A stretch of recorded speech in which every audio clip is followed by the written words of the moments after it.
Look, who's ever in charge, and I said, unlike the president, I'm the governor now. Whether these programs happened before we got here or afterwards, it doesn't matter. We're here now. We're the ones fixing it. You have my guarantee on this is that I certainly will have this thing fixed, and you see that we're on the front end of it. That's how this works. And so would I have wanted to stop this? Would I have gone out? If you think the governor goes out and checks somebody on Medicaid and that they were there, no, but that's somebody in government needed to do that. And if they didn't do that, or if there were loopholes in this, and what we found is these are poorly written and it left openings, and the goal was to get the money out. We'll fix that. But yeah, I'll take accountability for it. But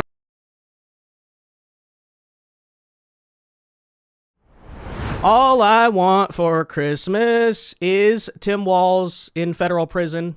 No, please, Santa Claus, if you can hear us, we have one wish this Christmas, okay? We're all going to take the Polar Express tonight to the North Pole. We're going to petition Santa. Look, we don't care about the gifts under the tree this year. Just please lock up the Grinch, who both stole Christmas and stole billions of dollars from the federal government. Because believe it or not, we have even more updates on the Minnesota fraud story here today. And to make a long story short, this is not going away anytime soon, and it gets worse for Tim Walz the more you learn about it on a number of different fronts. First and foremost, as it pertains to my theory, one thing I've been saying since the beginning of when this story broke out was that it's not just a story about some Somali criminals who committed a bunch of fraud. The politicians absolutely know. Why was I saying that? Because just given history and understanding how this stuff works, it is virtually impossible that you have such a widespread fraud machine on a local level where there's that much money laundering going on, and local officials not only don't know what's going on, but they're also not in on it. It defies history. It defies basic common sense. After all, we've talked extensively about how the Italian mafia operated in the Northeast. I think about Tammany Hall and the political machines of New York City back to the early 1900s, where, by the way, the Democrat Party back then was doing the exact same thing it is today, right? What would they do back then? They'd literally take immigrants who just got off the boat from Ellis Island and offer them cash, housing. Oh, that sounds familiar, right? Government jobs, favoritism, all of these things in exchange for votes in the election. I swear I've seen that before, but if you still don't believe me, I mean, just look at any random small town in Eastern Europe and see how the mafia operates there with the local government. Of course they know. And this is something we've already proven to an extent. I mean, there's multiple members of the Minnesota state legislature, oftentimes who were Somali themselves, that already got caught using state dollars to funnel money back to their own fraudulent nonprofits. We discussed Attorney General Keith Ellison, the Attorney General of Minnesota there, one of the single most corrupt politicians in the entire United States, who was already found to be receiving campaign donations from the very Somali businesses who have been recently indicted in exchange for him agreeing to turn a blind eye to the legal troubles, obviously, that they should have been facing. But of course, there's the question of Tim Walz. Well, today we have some brand new resurfaced video from just a couple of years ago that greatly undermines his whole current alibi that I had no idea what was going on, and our state is against fraud. I'm proud we're arresting the criminals. Actually, have you been? But it doesn't stop there. Turns out we're still finding about more new fraud to this day, right? So before people try to sit there and tell you, oh, well, they're demonizing the whole Somali community of Minnesota for the actions of a handful of people. No, no, no. The more we look into this and the more we learn, we also have a federal strike team being sent now to the state of Minnesota to look into major unemployment fraud, right? So it's not just about housing or COVID money. It's going on and on and on. And the situation, folks, has gotten so bad for the governor of Minnesota that almost 100 mayors in his own state have now published a letter publicly scathing him for the amount of fraud that has now created a massive budgetary problem in Minnesota. And this is something that is very important for people to understand, right? It's easy to look at the government wasting money and not really relate it back to yourself, because I think you hear, oh, billions of dollars. Like, that's not even a real concept to most people. But actually, right? Again, they say it's a minor problem. No, the fraud problem in Minnesota is so widespread that actual services the state really does need are now running out of money and facing massive budget cuts because of the amount that they've basically given almost exclusively here to Somali crime. But after all, that's what liberalism, that's what so-called woke politics is really about, right? They can say all they want about, oh, we believe in housing and feeding the kids, we're these woke hippies. No, you're a bunch of criminals who are committing massive money laundering and using liberalism as a convenient excuse to do so, just like you did about 100 years ago in New York City, huh? It's funny how things never change. Let's tell you about this whole story here today, guys. Again, major updates in Minnesota. First, though, do us a favor. If you enjoy our content, make sure you hit that like button down below. Subscribe to the channel if you are new. We greatly appreciate the support. And with that said, okay, let's start with the direct Tim Walz situation, right? Maybe this is not undeniable proof that he's in on it. I've been speculating about that since the beginning, but let me just say it's getting warmer, right? And so let's start. This is in regards to the whole feeding our futures, feeding our family scandal. So let's start by, of course, refreshing your memory if you've forgotten as to what that is. So the way this whole kind of scandal started to begin with is the fact that we now have that famous indictment, that huge case where over 70 plus people have now been indicted for basically setting up a fake nonprofit that was pretending to feed children. Here's just kind of a brief recap of some of that, right? Both Hussein and Ali, for example, have pleaded guilty to their roles in the fraud scheme. And as part of their plea deals, agreed to testify at the jury trial. Ali, as one example, claimed to have served over 700,000 meals to children at the Lido restaurant, for which she received more than $2.9 million in federal nutrition program funds. So essentially, right, they set up this 501c3 saying, we're feeding hungry kids. To make a long story short, yeah, they weren't really feeding the kids. They were giving that money back to themselves. And there's different stories of like similar nonprofits doing this. In every single case, by the way, it was very obvious what was happening. I think there was one where we talked about this on the channel. They claimed to be feeding more kids per day than the entire population of the town they were operating in, right? So let's just say as like example, the town is 10,000 people. They claim they're feeding 20,000 people a day. This goes on for years, right? So it's very interesting and worth pointing that out as well. In many cases, these criminals are not exactly smart, right? These Somali fraudsters make it pretty obvious what they're doing. And yet the local Democrat Party, and a big reason I've been saying they know and they have to know is because how can you look at those numbers and simply be like, that can't possibly be fraudulent? Of course it is. And of course, whistleblowers within the Minnesota DHS have been trying to tip the government off about this for years. Tim Walz, as we talked about, by the way, silenced whistleblowers. He actually made the fraud kind of anti-fraud guidelines a lot more loose.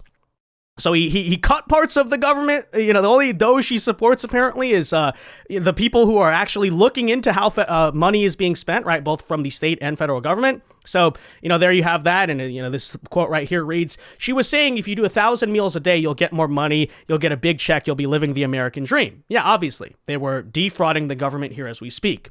Well, of course, as it pertains to the single most famous fraud story out of Minnesota, although there have been ones with like healthcare, housing, all these other things, Tim Walz has, of course, tried to go out and tell the world that he has nothing to do with this. However, this more recent clip from just a couple of years ago may disagree. I believe this is from about 2022. So take a listen, and now you'll start to say, oh, well, maybe Vince has been a little bit right about this, hasn't he? We know there is no separating Minnesota of who we are from our Somali brothers and sisters. It is such a part of it is part of who we are.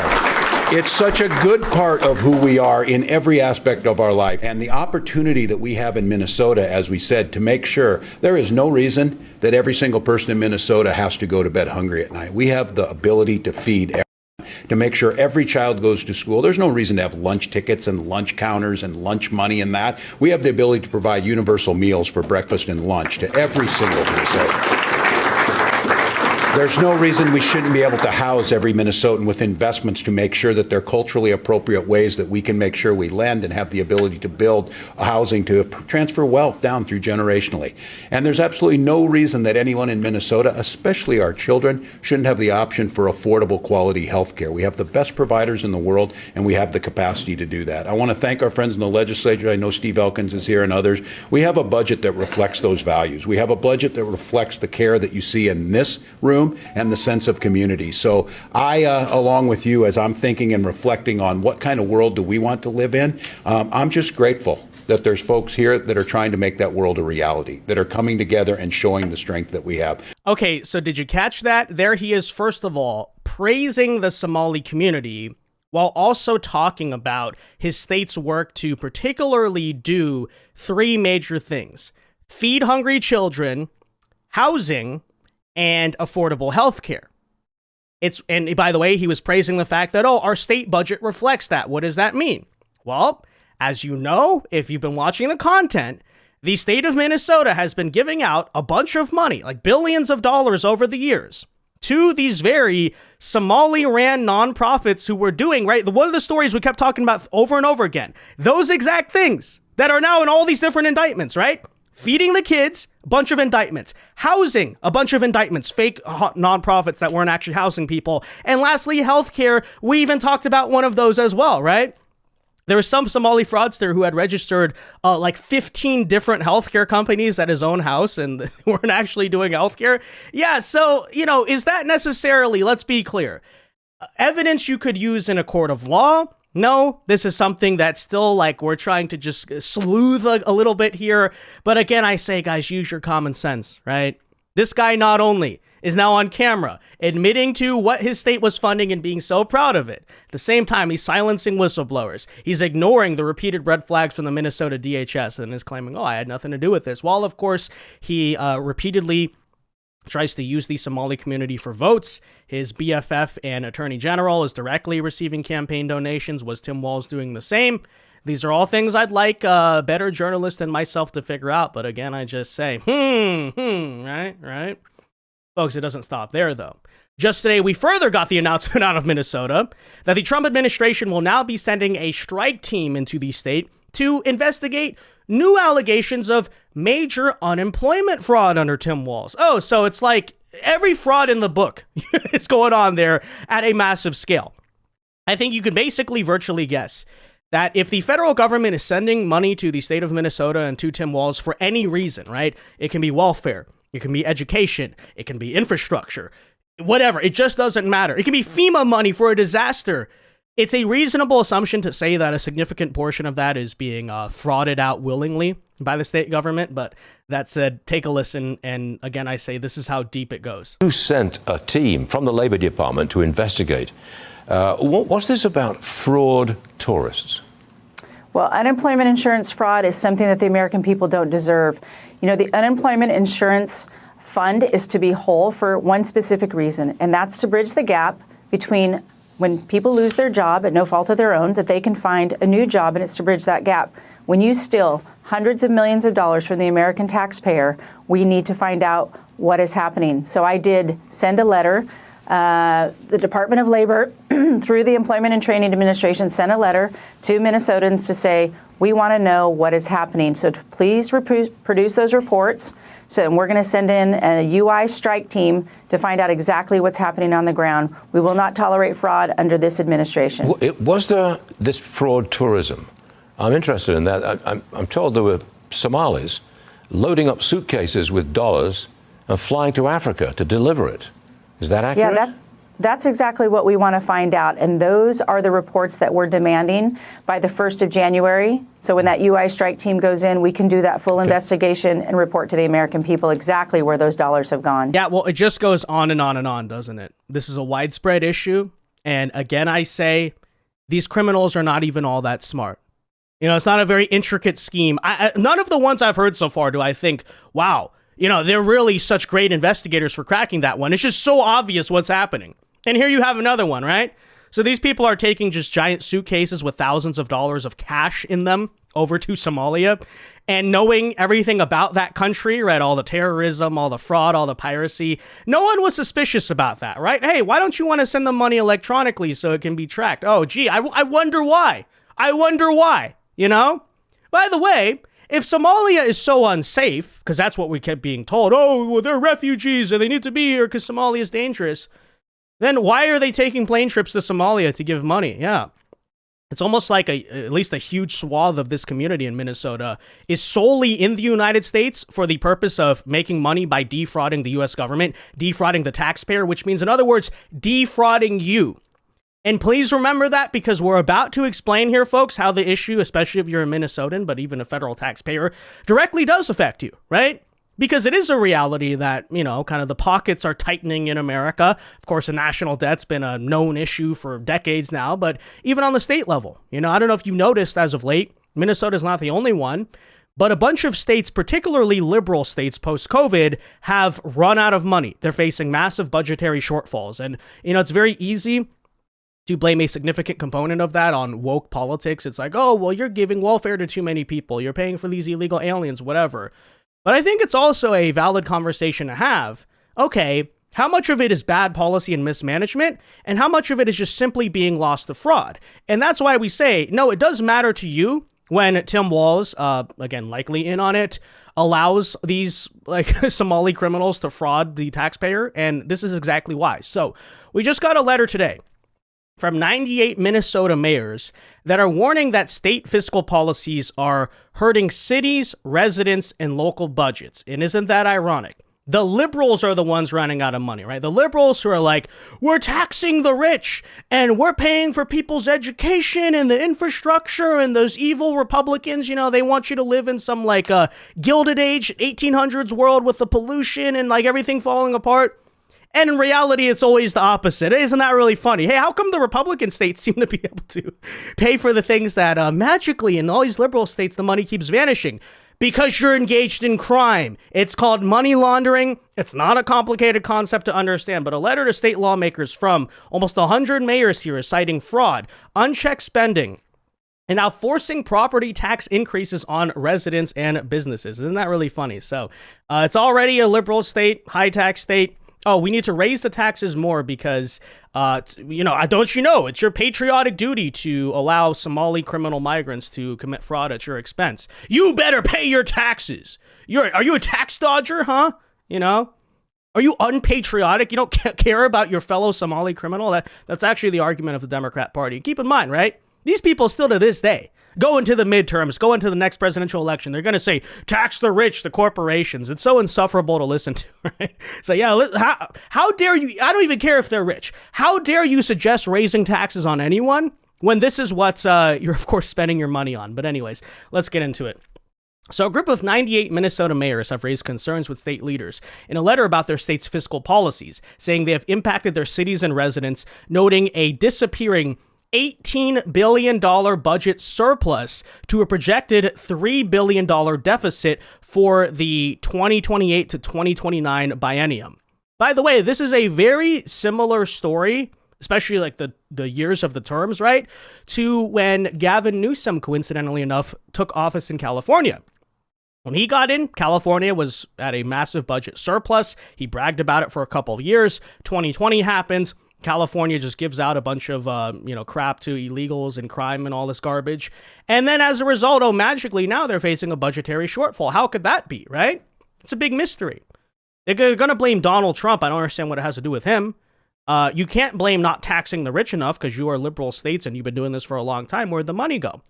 Well, you could write it off to mismanagement and incompetence, but again, I think it's much more malicious than that. So you're noticing a pattern, right? All these different Democrat states. Why do people, at least in the old school sense, let me say this again, historically vote Democrat, right? Because this is kind of like the, high school civics or 1990s understanding of politics. So it's like, oh, well, Republicans, you'll get lower taxes and less government involvement, but, you won't have as much money in public investment. Democrats, yeah, they'll raise your taxes, but you'll get better healthcare, education, all this garbage. And it's like, no. That's actually not how politics works, right? Voting Democrat just means they're going to raise your taxes so they can give it to criminals. You're not going to see any of it, right? And the case in point right here. Public services, things that actually you would think you're voting Democrat to be able to receive, you cannot receive because they're giving the money to illegals and Somali criminals. Democrat Party, everybody, right? But people think Trump's the bad guy. As President Trump is the one, investigating all of this, trying to actually bring more transparency into government spending, they're like, oh, you're being racist. Okay.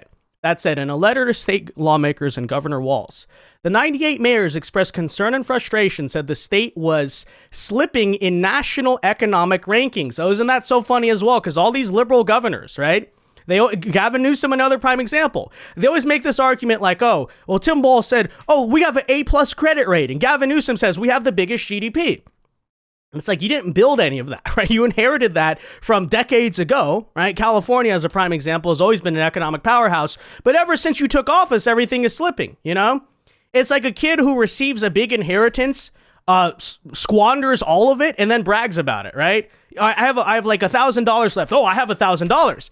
Okay, you inherited 10 million and you blew it all on drugs, basically. And now you're saying, look, I have $1,000. I did that myself. It's so ridiculous. Anyways. So here's the quotation. Fraud, unchecked spending, and inconsistent fiscal management in St. Paul have trickled down to our cities, reducing our capacity to plan responsibly, maintain infrastructure, hire and retain employees, and sustain core services without overburdening local taxpayers, the letter states. In other words, yes, the fraud that Tim Walz is allowing is actually having a direct impact on your quality of life when it comes to like public works and all that. Okay. Cities from across the state now face workforce shortages, slowed business investment, rising operational and construction costs, and families choosing to leave Minnesota altogether, the letter states. Oh, but Tim Walz, we're Minnesota, A+ credit rating. I run my state so well. Don't you know? It's all Republican lies. Okay. In addition, the mayors noted potential property tax increases as a result of unfunded state mandates and costs that force cities to shift the burden to residents and businesses. In other words, the things that the state government historically promised and was able to pay for, they no longer can pay for because of the amount of money that's going to Somali fraud. Yeah, of course there is, right? There is a growing disconnect between state-level fiscal decisions and the strain they place on cities we lead, the letter said. When the state expands programs or shifts responsibilities without stable funding, it is our residents, families, seniors, businesses, and workers who ultimately bear the cost. Gee, you don't say. The money has to come from somewhere, right? And by the way, it's certainly not coming from the Somali community in Minneapolis, statistically speaking. When you look at, let me just say, the ratio of tax positive to tax negative people there. Yeah. So anyways, unfunded mandates include requests for schools, health and human services, and public safety. Minnesota Republican lawmakers put the blame on Tim Walz. Governor Walz and Democrats passed unaffordable spending and tax increases along with unfunded mandates on the promise it would make life more affordable. Yeah, well, how's that working out? In reality, they just pass the cost down to local governments, schools, and small businesses, who in turn pass down the cost to local taxpayers and consumers. By the way, isn't that such a convenient strategy? Because when the local governments raise the property tax, Tim Walz can just say, oh, that's the local government who did that, not me, right? Minnesota counties sounded the alarm early last session about proposals to shift costs onto their budgets because the state government no longer can fund all this garbage. So I'm not surprised that nearly 100 mayors across the state are raising their own concerns. This letter is a warning that we must reduce state spending, stop massive fraud plaguing our state, true, and remove the unnecessary mandates to keep life affordable for everyone, which they're clearly doing a terrible job of doing. Apparently, Tim Walz's office actually responded here and stated, quote, our state owes it to our citizens to practice responsible fiscal management and to stop taxing our families, seniors, and businesses out of Minnesota. We urge the legislature to course correct. So they're blaming the legislature now, huh? Tim Walz, let me just say, it's not a Republican legislature. And there you are on camera, by the way, bragging about your state budget. So, I'm not exactly sure. Why don't you veto the state budget then, if the legislature, if it's their fault? But there you go. They're shifting the blame, as I told you, right? Nope. They're all in on it. You're all guilty. And that would be quite the Christmas gift. Although, as we kind of have all established, this guy can literally do anything and get away with it. He's just Tim Walz. He's an amazing Democrat. Okay. That said, let me know your thoughts. Be sure to leave a like on this video, subscribe to the channel if you are new, and until next time, God bless and peace.